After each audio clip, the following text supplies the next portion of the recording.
ನಮಸ್ಕಾರ.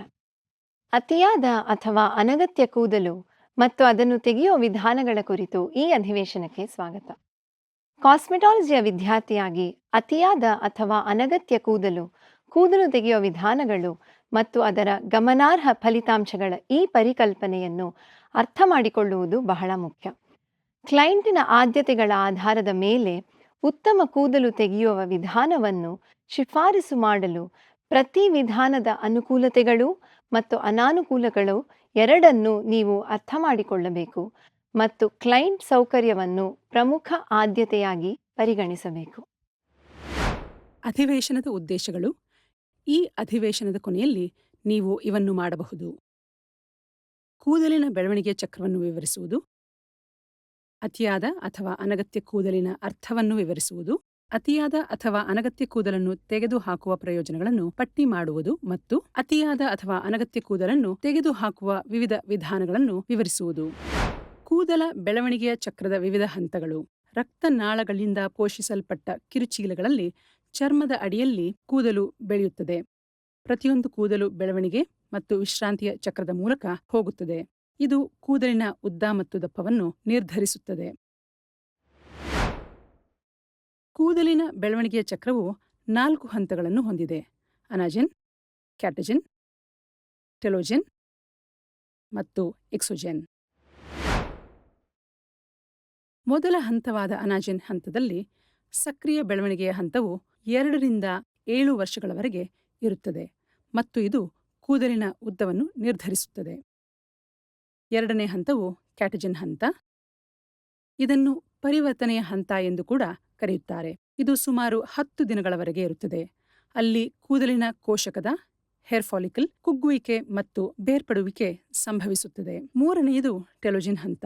ಇದನ್ನು ವಿಶ್ರಾಂತಿ ಹಂತ ಎಂದು ಕೂಡ ಕರೆಯುತ್ತಾರೆ. ಇದು ಸುಮಾರು 3 ತಿಂಗಳವರೆಗೆ ಇರುತ್ತದೆ. ಅಲ್ಲಿ ಹೊಸ ಕೂದಲಿನ ಬೆಳವಣಿಗೆ ಪ್ರಾರಂಭವಾಗುತ್ತದೆ. ಇದನ್ನು ಹೊಸ ಕೂದಲಿನ ಹಂತ ಎಂದು ಕೂಡ ಕರೆಯುತ್ತಾರೆ. ಕಡೆಯ ಹಂತವು ಎಕ್ಸೋಜೆನ್ ಹಂತ. ಇದನ್ನು ಹೊಸ ಕೂದಲಿನ ಹಂತ ಎಂದು ಕರೆಯುತ್ತಾರೆ. ಇಲ್ಲಿ ಹಳೆಯ ಕೂದಲು ಉದುರುತ್ತದೆ ಮತ್ತು ಹೊಸ ಕೂದಲು ಬೆಳೆಯುತ್ತದೆ. ಸಾಧಾರಣವಾಗಿ ದಿನಕ್ಕೆ ಸುಮಾರು 50 ರಿಂದ 150 ಕೂದಲುಗಳು ಉದುರುವುದು. ಆರೋಗ್ಯಕರವಾದ ಕೂದಲಿನ ಬೆಳವಣಿಗೆಗೆ ಆರೋಗ್ಯಕರ ಆಹಾರವನ್ನು ಕಾಪಾಡಿಕೊಳ್ಳುವುದು ಅವಶ್ಯಕ. ಕಳಪೆ ಆಹಾರವು ಅನಾಜೆನ್ ಹಂತದ ಮೇಲೆ ಪರಿಣಾಮ ಬೀರಬಹುದು. ವೈದ್ಯಕೀಯವಾಗಿ ಹೈಪರ್ಟಿಕೋಸಿಸ್ ಎಂದು ಕರೆಯಲ್ಪಡುವ ಅತಿಯಾದ ಕೂದಲು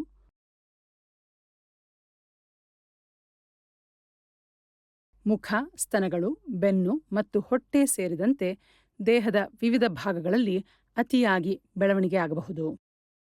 ಈ ಸ್ಥಿತಿಗೆ ಕೆಲವು ಸಾಮಾನ್ಯ ಕಾರಣಗಳು ಇವೆ: ಒತ್ತಡ, ಬೊಜ್ಜು, ಆನುವಂಶಿಕ, ಅತಿ ಸೂಕ್ಷ್ಮ ಕೂದಲ ಕಿರುಚೀಲಗಳು, ಹಾರ್ಮೋನ್ ಬದಲಾವಣೆಗಳು ಮತ್ತು ಕೆಲವು ಔಷಧಗಳು.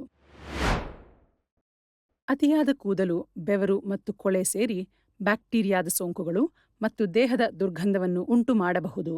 ಅನಗತ್ಯ ಕೂದಲನ್ನು ತೆಗೆದುಹಾಕುವುದು ಆರೋಗ್ಯಕರ, ಹಿತವಾದ ಮತ್ತು ಸ್ವಚ್ಛವಾಗಿ ಕಾಣುವ ಚರ್ಮವನ್ನು ಕಾಪಾಡಿಕೊಳ್ಳಲು ಸಹಾಯ ಮಾಡುತ್ತದೆ. ಅನಗತ್ಯ ಕೂದಲನ್ನು ತೆಗೆದುಹಾಕುವುದು ಅಂದ ಮತ್ತು ಆತ್ಮವಿಶ್ವಾಸವನ್ನು ಹೆಚ್ಚಿಸಲು ಸಹಾಯ ಮಾಡುತ್ತದೆ. ಕೂದಲು ತೆಗೆಯುವಲ್ಲಿ ಮುಖ್ಯವಾಗಿ 2 ವಿಭಾಗಗಳಿವೆ: ಡಿಪಿಲೇಷನ್ ಮತ್ತು ಎಪಿಲೇಷನ್. ಈಗ ಪ್ರತಿಯೊಂದು ವಿಧಾನವನ್ನು ವಿವರವಾಗಿ ನೋಡೋಣ. ಡಿಪಿಲೇಷನ್ ಎನ್ನುವುದು ಕೂದಲು ತೆಗೆಯುವ ತಾತ್ಕಾಲಿಕ ವಿಧಾನವಾಗಿದ್ದು, ಚರ್ಮದ ಮೇಲ್ಮೈ ಪದರದಿಂದ ಮಾತ್ರ ಕೂದಲನ್ನು ತೆಗೆಯಲಾಗುತ್ತದೆ. ವಿವಿಧ ರೀತಿಯ ಡಿಪಿಲೇಷನ್ ಹೀಗಿವೆ: ಅಬ್ರೆಸಿವ್ ಕಾಗದ, ಪ್ಯೂಮಿಕ್ ಕಲ್ಲು, ಶೇವಿಂಗ್ ಮತ್ತು ಡಿಪಿಲೇಟರಿ ಕ್ರೀಮ್ಗಳು. ಈಗ ಇವುಗಳಲ್ಲಿ ಪ್ರತಿಯೊಂದನ್ನು ವಿವರವಾಗಿ ನೋಡೋಣ. ಅಬ್ರೆಸಿವ್ ಕಾಗದ. ಅಬ್ರೆಸಿವ್ ಕಾಗದವನ್ನು ಕೂದಲಿನ ಬೆಳವಣಿಗೆಯ ವಿರುದ್ಧ ನಿಧಾನವಾಗಿ ಉಜ್ಜುವ ಮೂಲಕ ಕೂದಲನ್ನು ತೆಗೆದುಹಾಕಲಾಗುತ್ತದೆ. ಆದಾಗ್ಯೂ ಇದು ಚರ್ಮವನ್ನು ಒರಟಾಗಿ ಮಾಡುತ್ತದೆ ಮತ್ತು ದದ್ದುಗಳನ್ನು ಉಂಟು ಮಾಡಬಹುದು. ಪ್ಯೂಮಿಕ್ ಸ್ಟೋನ್. ಪ್ಯೂಮಿಕ್ ಸ್ಟೋನ್ ಒಂದು ಸರಂಧ್ರಕಲ್ಲು. ಇದು ಚರ್ಮದ ಮೇಲ್ಮೈ ಪದರದಿಂದ ನಿಧಾನ ಪ್ರಕ್ರಿಯೆಯಲ್ಲಿ ಕೂದಲನ್ನು ತೆಗೆದುಹಾಕುತ್ತದೆ. ಮುಖದ ಕೂದಲನ್ನು ತೆಗೆದುಹಾಕಲು ಪ್ಯೂಮಿಕ್ ಸ್ಟೋನ್ ಅನ್ನು ಸಾಮಾನ್ಯವಾಗಿ ಬಳಸುವುದಿಲ್ಲ. ಶೇವಿಂಗ್. ಶೇವಿಂಗ್ ಮಾಡುವುದರಿಂದ ಚರ್ಮದ ಮೇಲ್ಮೈಯಲ್ಲಿರುವ ಕೂದಲನ್ನು ತೆಗೆಯಬಹುದು.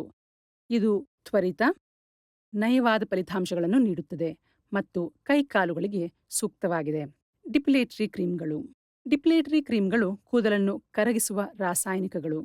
ನಂತರ ಅದನ್ನು ಒರೆಸಬಹುದು ಅಥವಾ ತೊಳೆಯಬಹುದು. ಮುನ್ನೆಚ್ಚರಿಕೆಯಾಗಿ ಇದನ್ನು ಮಾಡುವ ಮೊದಲು ಪ್ಯಾಚ್ ಅಥವಾ ಅಲರ್ಜಿ ಪರೀಕ್ಷೆಯನ್ನು ಮಾಡಬೇಕಾಗಿದೆ. ಡಿಪಿಲೇಷನ್ ಕೂದಲನ್ನು ಮೂಲದಿಂದ ತೆಗೆದುಹಾಕುವುದಿಲ್ಲವಾದರೂ ಇದು ಕೆಳಗಿನ ಪ್ರಯೋಜನಗಳನ್ನು ಹೊಂದಿದೆ. 1. ಅನುಕೂಲತೆ. ಡಿಪಿಲೇಷನ್ ತ್ವರಿತ ಮತ್ತು ಸುಲಭವಾದ ಪ್ರಕ್ರಿಯೆಯಾಗಿದೆ ಮತ್ತು ಇದನ್ನು ಮನೆ ಅಥವಾ ಸಲೂನ್ಗಳಲ್ಲಿ ಮಾಡಬಹುದು. 2. ವೆಚ್ಚ. ಕೂದಲು ತೆಗೆಯುವ ಇತರ ವಿಧಾನಗಳಾದ ಲೇಸರ್ ಅಥವಾ ಎಲೆಕ್ಟ್ರಾಲಿಸಿಸ್ಗಳಿಗಿಂತ ಡಿಪಿಲೇಷನ್ ಸಾಮಾನ್ಯವಾಗಿ ಕಡಿಮೆ ವೆಚ್ಚವಾಗಿರುತ್ತದೆ. 3. ತಾತ್ಕಾಲಿಕ ಫಲಿತಾಂಶ. ಡಿಪಿಲೇಷನ್ ಸಾಮಾನ್ಯವಾಗಿ ತಾತ್ಕಾಲಿಕವಾಗಿ ಕೂದಲು ತೆಗೆಯುತ್ತದೆ. ಇದು ಹೆಚ್ಚಿನ ಜನರಿಗೆ ಅಪೇಕ್ಷಣೀಯವಾಗಿದೆ. 4. ವಿವಿಧ ಆಯ್ಕೆಗಳು. ಶೇವಿಂಗ್ ಮತ್ತು ಡಿಪಿಲೇಟರಿ ಕ್ರೀಮ್ಗಳನ್ನು ಒಳಗೊಂಡಂತೆ ಹಲವಾರು ಡಿಪಿಲೇಷನ್ ವಿಧಾನಗಳು ಲಭ್ಯವಿವೆ. ಜನರು ತಮಗೆ ಅನುಕೂಲವಾದ ವಿಧಾನವನ್ನು ಆಯ್ಕೆ ಮಾಡಿಕೊಳ್ಳಬಹುದು. ಡಿಪಿಲೇಷನ್ ಸ್ತ್ರೀ ಪುರುಷರಿಗೆ ಜನಪ್ರಿಯ ಸೌಂದರ್ಯವರ್ಧಕ ವಿಧಾನವಾಗಿದ್ದರೂ ಈ ಕೆಳಗಿನ ಅನಾನುಕೂಲತೆಗಳು ಇವೆ. 1. ಮತ್ತೆ ಬೆಳೆಯುವುದು. ಡಿಪಿಲೇಷನ್ ಕೂದಲಿನ ಶಾಫ್ಟನ್ನು ಮಾತ್ರ ತೆಗೆದುಹಾಕುತ್ತದೆ, ಸಂಪೂರ್ಣ ಕೂದಲು ಕೋಶಕವನ್ನಲ್ಲ. ಆದ್ದರಿಂದ ಶೀಘ್ರವಾಗಿಯೇ ಮತ್ತೆ ಬೆಳೆಯುತ್ತವೆ. 2. ಚರ್ಮ ಕೆರಳುವುದು. ಡಿಪಿಲೇಷನ್ನಿಂದ ಚರ್ಮದ ತುರಿಕೆ, ಕೆಂಪಾಗುವಿಕೆ ಮತ್ತು ಒಳಗೆ ಬೆಳೆದುಕೊಂಡ ಕೂದಲು ಫಾಲಿಕ್ಯುಲೈಟಿಸ್ ಸಂಭವಿಸಿ ಫಾಲಿಕಲ್ ಊದಿಕೊಳ್ಳಬಹುದು. 3. ರಾಸಾಯನಿಕ ಎಕ್ಸ್ಪೋಜರ್. ಡಿಪಿಲೇಟರಿ ಕ್ರೀಮ್ಗಳು ಕೆಲವರಲ್ಲಿ ಚರ್ಮದ ತುರಿಕೆ ಅಥವಾ ಅಲರ್ಜಿ ಪ್ರಕ್ರಿಯೆಗಳನ್ನು ಉಂಟುಮಾಡುವ ರಾಸಾಯನಿಕಗಳನ್ನು ಹೊಂದಿರುತ್ತವೆ. 4. ಅಲ್ಪಕಾಲೀನ ಫಲಿತಾಂಶಗಳು. ಡಿಪಿಲೇಷನ್ ಫಲಿತಾಂಶಗಳು ಸಾಮಾನ್ಯವಾಗಿ ಅಲ್ಪಕಾಲೀನವಾಗಿದ್ದು, ಮೃದುವಾದ ಚರ್ಮವನ್ನು ಕಾಪಾಡಿಕೊಳ್ಳಲು ಈ ಪ್ರಕ್ರಿಯೆಗಳನ್ನು ಪುನಃ ಮಾಡುವ ಅಗತ್ಯವಿರುತ್ತದೆ. ಎಪಿಲೇಷನ್ ಎಂಬುದು ಕೂದಲನ್ನು ಮೂಲದಿಂದ ತೆಗೆದುಹಾಕುವ ಪ್ರಕ್ರಿಯೆ. ಎಪಿಲೇಷನ್ನ ವಿವಿಧ ವಿಧಾನಗಳು ಹೀಗಿವೆ: ಟ್ವೀಸಿಂಗ್, ಥ್ರೆಡ್ಡಿಂಗ್ ಮತ್ತು ವ್ಯಾಕ್ಸಿಂಗ್. ಈಗ ಇವುಗಳಲ್ಲಿ ಪ್ರತಿಯೊಂದನ್ನು ವಿವರವಾಗಿ ನೋಡೋಣ. ಟ್ವೀಸಿಂಗ್. ಈ ವಿಧಾನವು ಸ್ವಲ್ಪ ಕೂದಲನ್ನು ತೆಗೆಯಲು ಉಪಯುಕ್ತವಾಗಿದೆ. ಇದು ನಿಧಾನ ಪ್ರಕ್ರಿಯೆಯಾಗಿದ್ದು, ಕೈಯಿಂದ ಅಥವಾ ಎಲೆಕ್ಟ್ರಿಕ್ ಟ್ವೀಸರ್ಗಳನ್ನು ಬಳಸಿ ಮೆಲ್ಲಗೆ ಹೊರತೆಗೆಯಲಾಗುತ್ತದೆ. ಹುಬ್ಬುಗಳನ್ನು ರೂಪಿಸಲು ಟ್ವೀಸಿಂಗ್ ಅನ್ನು ಸಾಮಾನ್ಯವಾಗಿ ಮಾಡಲಾಗುತ್ತದೆ, ಆದರೆ ಒಳಹೊಕ್ಕ ಕೂದಲನ್ನು ತೆಗೆದುಹಾಕಲು ಸಹ ಇದನ್ನು ಮಾಡಬಹುದು. ಥ್ರೆಡ್ಡಿಂಗ್. ಥ್ರೆಡ್ಡಿಂಗ್ ಅತ್ಯಂತ ಬಳಕೆಯ ಮತ್ತು ಕೈಗೆಟುಕುವ ಕೂದಲು ತೆಗೆಯುವ ವಿಧಾನಗಳಲ್ಲಿ ಒಂದಾಗಿದೆ. ಇದು ಭಾರತದಲ್ಲಿ ಶುರುವಾಗಿದ್ದರೂ ಪಾಶ್ಚಿಮಾತ್ಯ ದೇಶಗಳಲ್ಲಿಯೂ ಕೂಡ ಹೆಚ್ಚು ಜನಪ್ರಿಯವಾಗುತ್ತಿದೆ.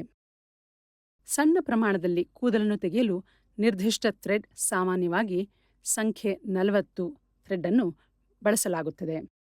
ಹುಬ್ಬುಗಳನ್ನು ರೂಪಿಸಲು ಮತ್ತು ಮುಖದ ಕೂದಲನ್ನು ತೆಗೆದುಹಾಕಲು ಇದು ಉತ್ತಮ ತಂತ್ರವಾಗಿದೆ. ಈ ತಂತ್ರವನ್ನು ಕರಗತ ಮಾಡಿಕೊಳ್ಳಲು ಸಾಕಷ್ಟು ಅಭ್ಯಾಸದ ಅಗತ್ಯವಿದೆ. ವ್ಯಾಕ್ಸಿಂಗ್. ದೊಡ್ಡ ಅಥವಾ ಸಣ್ಣ ಪ್ರದೇಶಗಳಲ್ಲಿ ಅನಗತ್ಯ ಕೂದಲನ್ನು ತೆಗೆದುಹಾಕಲು ವ್ಯಾಕ್ಸಿಂಗ್ ಮತ್ತೊಂದು ಪರಿಣಾಮಕಾರಿ ವಿಧಾನವಾಗಿದೆ. ಸಾಮಾನ್ಯವಾಗಿ ವ್ಯಾಕ್ಸಿಂಗ್ನಲ್ಲಿ 2 ವಿಧಗಳಿವೆ: ಹಾಟ್ ವ್ಯಾಕ್ಸ್ ಮತ್ತು ಕೋಲ್ಡ್ ವ್ಯಾಕ್ಸ್. Hot wax. ಚರ್ಮಕ್ಕೆ ಬಿಸಿ ಮಾಡಿದ ವ್ಯಾಕ್ಸ್ ಹಚ್ಚಿ ಕೂದಲಿನ ಬೆಳವಣಿಗೆಯ ವಿರುದ್ಧ ದಿಕ್ಕಿನಲ್ಲಿ ಪಟ್ಟಿಗಳನ್ನು ಹಚ್ಚಿ ತ್ವರಿತವಾಗಿ ಕಿತ್ತುಹಾಕಬೇಕು. ಇದನ್ನು ಹರಡುವಂತೆ ಮಾಡಲು ಪರೋಕ್ಷವಾಗಿ ಬಿಸಿ ಮಾಡಲಾಗುತ್ತದೆ. Cold wax. ಚರ್ಮದ ಮೇಲೆ ಕೂದಲಿಗೆ ಅಂಟುವ ಜಿಗುಟಾದ ವ್ಯಾಕ್ಸ್ ಹಚ್ಚಿ ಕೂದಲಿನ ಬೆಳವಣಿಗೆಯ ವಿರುದ್ಧ ದಿಕ್ಕಿನಲ್ಲಿ ಪಟ್ಟಿಗಳನ್ನು ಹಚ್ಚಿ ತ್ವರಿತವಾಗಿ ಕಿತ್ತುಹಾಕಬೇಕು. ಬಿಸಿ ಮಾಡುವ ಅಗತ್ಯವಿಲ್ಲ. ಎಪಿಲೇಷನ್ ಪ್ರಯೋಜನಗಳು. ದೀರ್ಘಕಾಲೀನ ಫಲಿತಾಂಶ. ಎಪಿಲೇಷನ್ ಇದು ರೋಮವನ್ನು ಅಥವಾ ಕೂದಲನ್ನು ಮೂಲದಿಂದ ತೆಗೆದುಹಾಕುತ್ತದೆ, ಹಾಗಾಗಿ ಅದು ಮತ್ತೆ ಬೆಳೆಯಲು ಹೆಚ್ಚು ಸಮಯ ತೆಗೆದುಕೊಳ್ಳುತ್ತದೆ. ವೈಯಕ್ತಿಕ ಕೂದಲಿನ ಬೆಳವಣಿಗೆಯನ್ನು ಅವಲಂಬಿಸಿ ಫಲಿತಾಂಶಗಳು 2 ರಿಂದ 6 ವಾರಗಳವರೆಗೆ ಇರುತ್ತದೆ. ಕೂದಲು ತೆಳ್ಳಗಾಗುತ್ತದೆ. ಎಪಿಲೇಷನ್ ಮತ್ತೆ ಮಾಡುವುದರಿಂದ ಕೂದಲಿನ ಕಿರುಚೀಲಗಳು ದುರ್ಬಲವಾಗಬಹುದು. ಇದರಿಂದ ಕ್ರಮೇಣ ಕೂದಲ ಬೆಳವಣಿಗೆ ತೆಳ್ಳಗಾಗುತ್ತದೆ. ನಯವಾದ ಚರ್ಮ. ಎಪಿಲೇಷನ್ ಚರ್ಮವನ್ನು ನಯವಾಗಿಸುತ್ತದೆ. ಅನುಕೂಲ. ಎಪಿಲೇಷನ್ ಅನ್ನು ಮನೆಯಲ್ಲಿಯೇ ಕನಿಷ್ಠ ಉಪಕರಣಗಳಿಂದ ಮಾಡಬಹುದು. ಹಾಗಾಗಿ ಕೂದಲು ತೆಗೆಯಲು ಅನುಕೂಲಕರ ಆಯ್ಕೆಯಾಗಿದೆ.